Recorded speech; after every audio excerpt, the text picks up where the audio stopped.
It also will work on baritone ukulele, although the names of the chords are different. The shapes would be the same, but that gives you different names.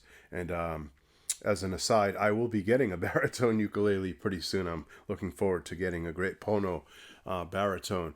And when I get that, I will be doing all kinds of lessons on the baritone, exclusively for baritone. Not a different YouTube channel. It'll be on this same YouTube channel, but I will try to include some baritone content from time to time. As I learn the instrument, I'm going to show you a lot about the instrument. And I'm going to start writing for that instrument too. I have some big plans, so look forward to that in the coming months. All right, so I'm going to teach you one more shape for 9th chords.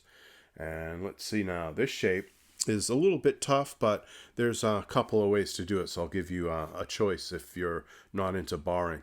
The first way to do this first of all, let's take a 7th chord and turn it into a 9th chord just to be consistent. So earlier we had 7th chords. I'm going to give you a 7th chord. This is G7. And this G7 goes 4, 5, 3, 5. Real nice chord all by itself. Turn it into G9, and that gives you 4, 5, 5, 5. Now here's the trick. Some of you don't like to bar. Some of you do not like to bend the knuckle of your third finger backwards like that. It hurts, or it feels awkward, or you just can't do it. I have plenty of students that tell me they hate that fingering. So for you, there is an alternative. And here's what you do. You use 3 separate fingers instead of just 1 finger. So it would be the same notes. It would still be 4, 5, 5, 5, but now with fingers number 1, 2, 3, and 4 right in order. That can be a cool way to play certain chords that normally require a bar. So that's totally up to you. You have choice A, choice B. They sound just about the same, and they are indeed the same note. G9 at the 4th fret. Move it down 2 and you get F9 at the 2nd fret. If you wanted E9, that would be at the 1st fret, just like an E7, but with that added 9th. Most of you probably know E7. Good old 1, 2, 0, 2. Well, 1, 2, 2, 2 gives you E9. And finally, E flat 9. Otherwise known as B flat minor 6, but we'll get into that later. Yeah, E flat 9. Great chord, very jazzy. Can be very bluesy too. These are just great sounding chords.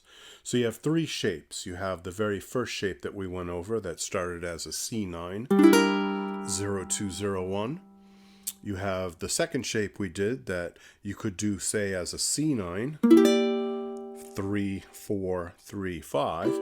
And finally, you have the other shape that we just talked about, which can be a G9, an F9, whatever you want, E flat 9. So what I'm going to do is on Patreon, I've already made available to my patrons a sheet that gives you all the chord shapes with diagrams very clearly written out.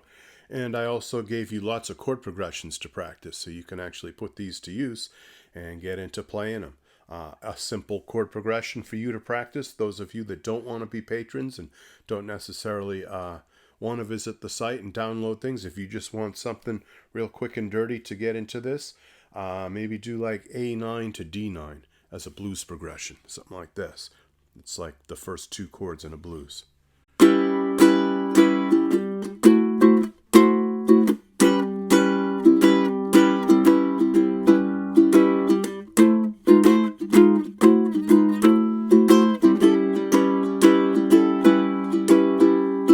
So A9, D9, just those 2 back and forth.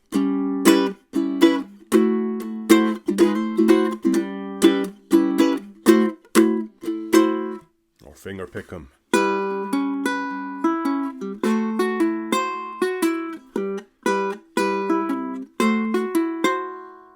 Strum them as like a shuffle.